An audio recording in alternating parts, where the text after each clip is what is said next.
Hi everybody, Ronen here. Oh.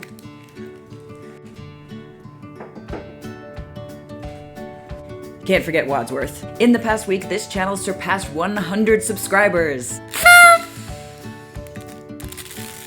And to celebrate, I put the call out for some comments, and I'm gonna read those comments, and there's some questions and there's some things to comment on. So thank you, everyone who commented, and yeah, let's read these. We have another special guest.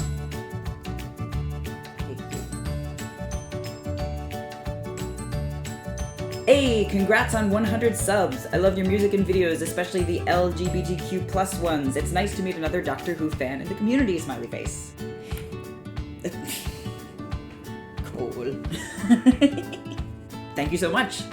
Yeah, Doctor Who fans, we're everywhere. Queer people were everywhere, including in large numbers in the Doctor Who fandom. And on the off chance that you weren't aware, I front a Doctor Who band. We write all original music based around the show, around the Doctor and his companions and his adventures. We're called Time Crash, and we recently released a brand new EP of new music. So yeah, I'll put a link to that down in the description. You can check it out if you haven't had a chance to check it out yet. But yeah, I love talking about the intersections of fandom and queer theory, as you know, if you saw that particular video. So I'm glad you're here and I'm glad you're enjoying it. Next comment. Woo! 100 subscribers! I love seeing your different hair colors. What's your favorite hair color you've had? Any colors or color combos you'd like to try? Do you mind? It's hard to pick a favorite. It's very hard. My favorite hair color is the one I currently have until I get sick of it, and then my favorite hair color is the next one I'm going to have. I loved the green. I got really tired of the green, and then I couldn't wait to have this, you know, fuchsia, magenta, pink, whatever you want to call it. And right now I'm pretty solid on this, and I'm trying to savor it because I'm gonna have to switch it up to something more natural. I have a wedding to be in. It's a very important wedding. I wanted to make sure that, you know, the important people at the center were comfortable with the wildness of my hair situation. And so I asked, and they said we want it more natural.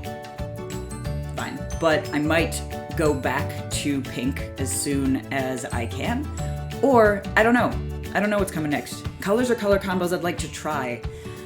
I always get really excited about the possibility of one of those color combinations where it's really intricate, like a sort of oil slick look where you have, you know, the dark blues and purples and greens, or you get that opal look where it's much more pastel. But I haven't done it yet because it's very hard to do.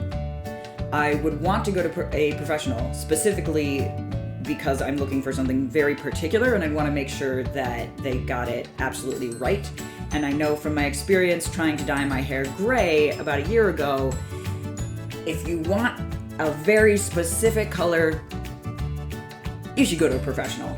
It was bad. I had to dye and then re-bleach and re-dye my hair. It got the most fried I've ever experienced, and I didn't even get the gray in the end. I just sort of wound up with this grayish blue. But lesson learned, and I got some very intense conditioner that made sure my hair got back to being soft.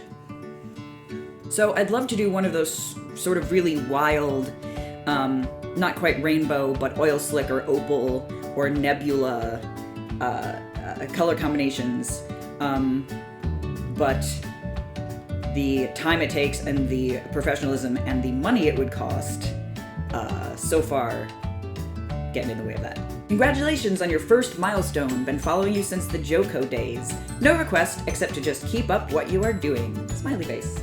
Thank you so much. Yeah, the Joko days. This channel is not my first YouTube channel. I have one from the way back years, by which I mean, what do I mean by that? 2006? The way back years of the internet. And back then, I came up with a little dance at 3 in the morning that I did to a a song by Jonathan Colton, Joko, called Code Monkey. I call it the Code Monkey Dance. And it's me dancing in my pajamas in my tiny little college apartment bedroom. It got a very solid number of views, and I got to dance on stage with Jonathan Colton the one time, and that was really super awesome. I've had a couple people ask about Pajama Dance videos since I sort of came back to YouTube. The main reason I haven't done any more is the copyright regulations that are now pretty strict on YouTube. Back in those days, they didn't crack down on unlicensed music usage as they do these days. So I'd have to be very careful about the music I picked, or I'd just have to risk it and maybe the video would get taken down. But then, you know, what's really the fun in that? Also, I'm a little more focused on the vlogs, which is the other reason. But I'm glad you're still around, and I hope you're enjoying and you stick around some more. See, silly dances are not out of the question. It's just the question of what kind of music is going to be happening. Or no music. And finally, from Facebook, congrats on 100. We are 100% happy for you. M and D, emoji, emoji, emoji. Oh, that's my mom, y'all. Anyway, thanks again for 100 subscribers. Have a wonderful day, have a wonderful week. I'm gonna be at Gen Con over next weekend, so I'm recording a few videos today, and so you're likely to see some repeating clothing in the next couple of weeks. It's gonna be a busy August, but I will do my very, very best to have the videos out and ready on time on Mondays. Love to all of you. Bye!